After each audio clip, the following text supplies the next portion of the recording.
जय जय श्री राम। काशी विश्वनाथ की जय हो। आशा करती हूँ कि आप लोग भी अच्छे से होंगे। माता रानी की कृपा बनी रहे आप सभी लोगों पे। आइए हम तुलसी बाबा के रामायण में आगे बढ़ते हैं।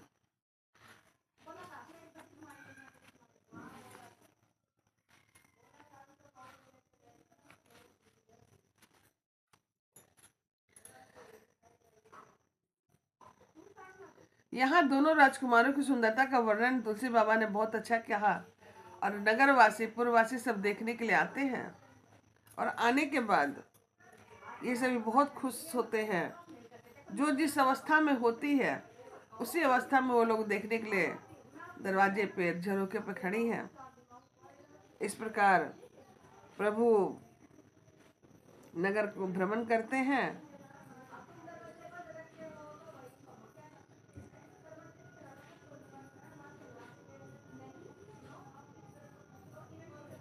एक सखी कहती है दूसरी सखी से कि इनको हमको इनके दर्शन दुर्लभ है।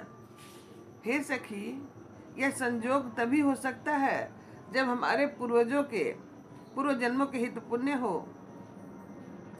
कोई कहती है यदि विधाता भले ही है तो सुना जाए कि यह जो श्याम वर्ण जो है वह हमारे वैदेही का पति हो, कितना अच्छा लगेगा। दूसरी सखी कहती है तुमने बहुत अच्छा कहा। इस विवाह में सभी का परम हित है। किसी ने कहा कि शंकर जी का धनुष कठोर है और जनक राजा का प्रतिज्ञा आपको नहीं पता है। ये सुकुमार कोमल कहाँ से तोड़ पाएंगे, इनके शरीर बहुत ही कोमल है। परसि जासु पद पंकज धुरी, तहि अहिल्या कृत अधिभूरी। सो की रही बिनु शिव धनु तोरे, यह प्रतीत परी रिय हरि भोरी। मतलब एक सखी कहती है कि जिनके चरण कमलों की धूलि का स्पर्श पाकर अहिल्या तर गई, इससे बड़ा भागी और पाप क्या था। वो शिव जी के धनुष बिना तोड़े रहेंगे क्या।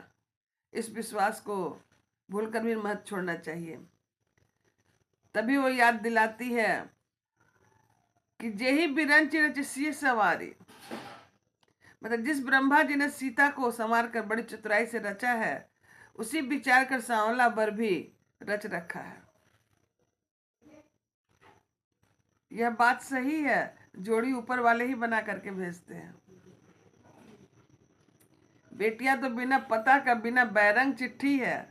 बेटिया को समाज के संवार करके संस्कार से परिपूर्ण करके और उसे उस जगह पर पहुंचाने का हमारा माध्यम होता है जहां जिससे उसका संबंध है। ये तो आप ही अंदाजा लगाइए, एक बेटी को माँ जन्म देती है, पालती पोसती है, हर दुख सुख में उसको तैयार करती है, बेटी को पढ़ाती भी है, अपना ना खा करके अपना निवाला अपने बच्चों को देकर पालती है बेचारी। और बिना देखे बिना सिर्फ पता नहीं कहाँ कहाँ कौन से जगह पे बेटी का शादी कर दिया जाता है, जा करके पता करके। किसके बल पे? लड़के के बल पे, उसके संस्कार, उसके परिवार के बल पे कि मेरी बेटी वहां जाके सुख से रहेगी। ये भगवान का बनाया हुआ ताता है जो ये टाका वहां जाके वहां भिड़ता है। और हमारा काम है कि हम उसको सजा के संवार के व्यवस्थित रूप से उसको सब परिपूर्ण करके बेटी को कन्यादान करके उसे भेज देते हैं। उसके बाद अब हमारा फर्ज नहीं है। अगर ये हम सोचते हैं कि बेटी की शादी हो गई, अब हमारा बेटी हमारे साथ संबंध नहीं, यह गलत है। वेद पुराणों में भी लिखा हुआ है। नहीं तो क्या सती अपने दक्ष बाबा के पास जाकर के सुखी से नहीं रह सकती थी? राजा थे।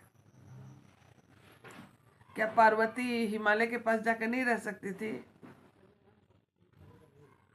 क्या सीता जी विदेह राजा के पास जाकर के नहीं रह सकती थी?